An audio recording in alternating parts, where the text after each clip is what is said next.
Welcome to our channel. ప్రపంచంలో బాంబుల మూతతో మొత్తం మసిగా మారిపోవడానికి కూతవేడుదూరులో ఉన్నామా? ఎస్. ప్రస్తుతం ప్రపంచంలో ఉన్నటువంటి పరిస్థితుల నేపథ్యం ఎలా ఉంది, ఏ దేశం ఎలా ఉండబోతుంది, ఏ దేశానికి ఎంత రక్షణ చేకూర్చబోతుంది, ప్రపంచ దేశాల్లో ఏ దేశం పాత్ర ఎంత, ప్రస్తుతం ఇదే టాపిక్. బాంబుల వర్షంతో మొత్తం బూడిద కుప్పలు కావడానికి మరికొంతకాలమే ఉందా? మూడో ప్రపంచానికి దారితీసే పరిణామాలే ప్రస్తుతం కనిపిస్తున్నాయా?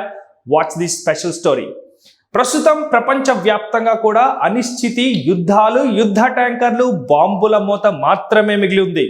ఎస్, మూడో ప్రపంచ యుద్ధానికి కూతవేడు దూరంలో ఉన్నామా? ప్రతి ఒక్కరి మదిలో కూడా ఇదే ప్రశ్న. ఎక్కడో జరుగుతున్న యుద్ధానికి భారతదేశానికి సంబంధం ఏమిటి?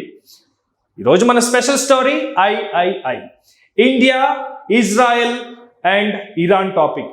ఇజ్రాయెల్ మీద కోపం వస్తే వేరొక దేశం, వేరొక దేశంతో కలిసిన మరొక దేశం, వెరసి బాంబుల మూత, ఆకలి కేకలు, మారణకాండ. ప్రస్తుతం ప్రపంచంలో వినిపిస్తున్న బాంబుల శబ్దం, ఆకలి కేకలు, మారణకాండ మాత్రమే కనిపిస్తున్నాయి. అసలు ఇజ్రాయెల్ అండ్ అమెరికా కలిసి ఇరాన్ పై ఎందుకు దాడి చేస్తోంది?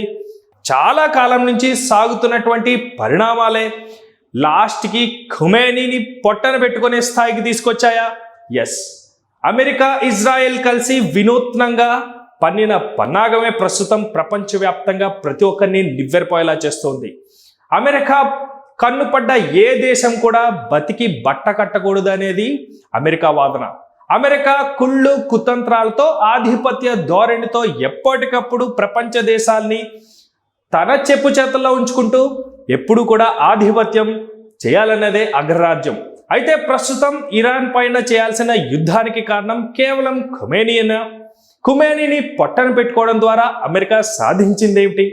కానీ ఇక్కడ ప్రత్యేకించి మాట్లాడుకోవాల్సిన విషయం, అమెరికా ఆధిపత్యం సాగాలి అంటే పశ్చిమాసియా దేశాలే కారణం. అయితే చిన్న దేశాలపైన విజృంభించి బాంబులతో దాడి చేసి మారణకాండ సృష్టిస్తే ఆధిపత్యం సొంతం అవుతుందా? అది కూడా ఇజ్రాయెల్ లాంటి దేశంతో కలిసి మారణకాండకు కాలుదోవడమే ప్రపంచ దేశాల్లో మూడవ ప్రపంచ యుద్ధానికి దారితీస్తుందా? ఈ పరిస్థితుల మధ్య ఇండియా ఎవరిపై ఉండబోతుంది? ఇండియా స్థానం ఏంటి ప్రస్తుతం? ఇండియాలో జరుగుతున్నటువంటి పరిస్థితుల్ని బేరీజు వేయటం ఎలా? ఎక్కడో ఇజ్రాయెల్లో అలాగే ఇరాన్లో జరుగుతున్న యుద్ధానికి సంబంధించి అమెరికా పాత్ర చాలా కుళ్ళు కుతంత్రాలతో దాగి ఉందంటే ప్రపంచం నివ్వెరపోయినా, ప్రపంచం క్వశ్చన్ చేస్తున్న అగ్రరాజ్యం మనసులో ఉన్నది మాత్రం అదే. పైకి గంభీరంగా ఖుమేనీని హతం చేశాం, ఎంతో అత్యంత ప్రమాదకరమైన వ్యక్తి అని చిత్రీకరిస్తూ వికటాట్టహాసం చేస్తున్నటువంటి అమెరికా ఇప్పుడు మన పాత్ర ఎటువైపు? ఇండియా ఏ పాత్ర పోషించబోతుంది? ఒకవేళ యుద్ధం మరో స్థాయికి చేరిన తర్వాత నాలుగో ప్రపంచ యుద్ధానికి దారితీస్తుందా? నో. మూడో ప్రపంచ యుద్ధం అంటూ జరిగితే నాలుగో ప్రపంచ యుద్ధానికి దారే లేదు. ప్రతి దేశం కూడా టెక్నాలజీలో ముందంజలోనే ఉన్నాయి. ప్రతి దేశము కూడా తమ రాజ్యాన్ని కాపాడుకునే పనిలోనే పడ్డాయి. కానీ బతుకు జీవుడా అంటూ భారతదేశంలో కానీ ఏ దేశంలో కానీ ప్రజలు బిక్కుబిక్కుమంటూ బ్రతుకుతున్న ఈ సందర్భాల్లో మూడో ప్రపంచం వస్తే భారతదేశంలో బతకడం కష్టమేనా? ఇజ్రాయెల్లో ఖుమేనీ చనిపోయిన తర్వాత భారతదేశంలో అల్లర్లు వెనుక కారణం ఏంటి? ఎక్కడో ఖుమేనీ ఒక మతానికి సంబంధించినటువంటి వ్యక్తి, అత్యంత ప్రమాదకరమైన వ్యక్తిని చంపాము అంటూ అమెరికా కాలరెగరేసుకుంటున్న వేళ ఇండియాలో జరుగుతున్న అల్లర్ల వెనుక కారణం ఏమిటి? గతంలో జరిగిన పాకిస్తాన్కి సంబంధించి గొడవలు అవ్వచ్చు, చైనాతో కాలు దువ్వినప్పుడు ఇండియాలో ఎక్కడో ఒక చోట అనిశ్చితి కొనసాగుతూనే వచ్చింది. అయితే ప్రభుత్వం కూడా అంతే సమర్థంగా ఎవరిని వాళ్ళని సద్దుమణిగేలా చేసింది. ఎలా కంట్రోల్ చేయాలో ఇండియాకి బాగా తెలుసు కూడా. అయితే ప్రస్తుతం ఖుమేనీ హత్య తర్వాత భారతదేశంలో రాజకీయ అనిశ్చితి తీసుకురావాలి అంటూ తెర వెనుక పావులు కదుపుతున్నారు కొంతమంది రాజకీయ నాయకులు. ఎస్, మీరు వింటున్నది నిజమే. గత కొన్ని రోజులుగా ఖుమేనీ హత్య తర్వాత భారతదేశంలో జరుగుతున్నటువంటి ఉద్యమాలు అవ్వచ్చు, ర్యాలీలు అవ్వచ్చు, తమ దేశానికి మద్దతుగా ఇండియా నుంచి చేయటం వెనుక ఆంతర్యం కేవలం మత యుద్ధానికి తెరలేపుతున్నారా?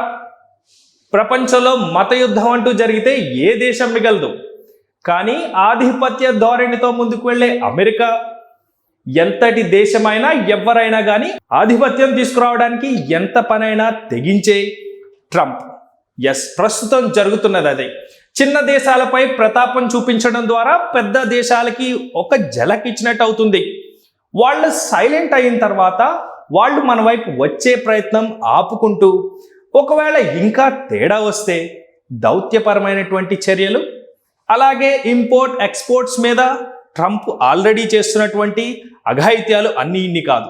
ప్రత్యేకంగా భారత్ పైన కుట్రలు కుతంత్రాలు ఇప్పటికే చూస్తున్నాం. అయితే ప్రస్తుతం భారతదేశం సేఫా?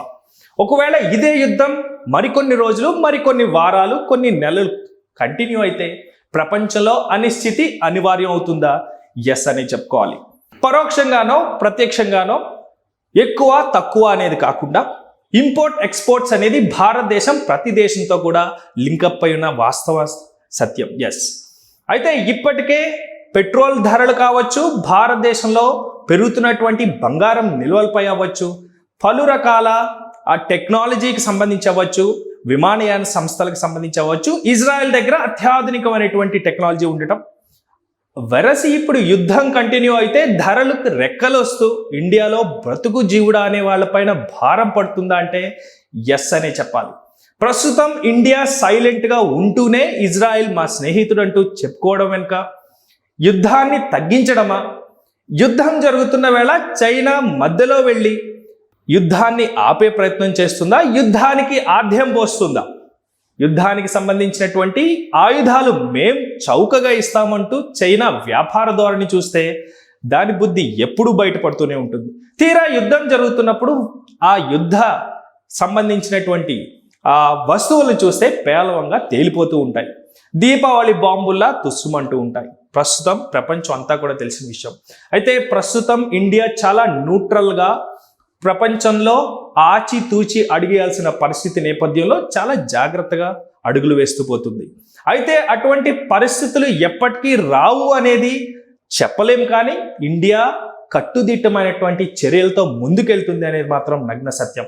చూద్దాం, ఈ యుద్ధం మరికొన్ని రోజులు సాగితే ప్రపంచంలో ఎటువంటి పరిస్థితులు నెలకొనబోతున్నాయి చూద్దాం. Stay tune to our channel. By.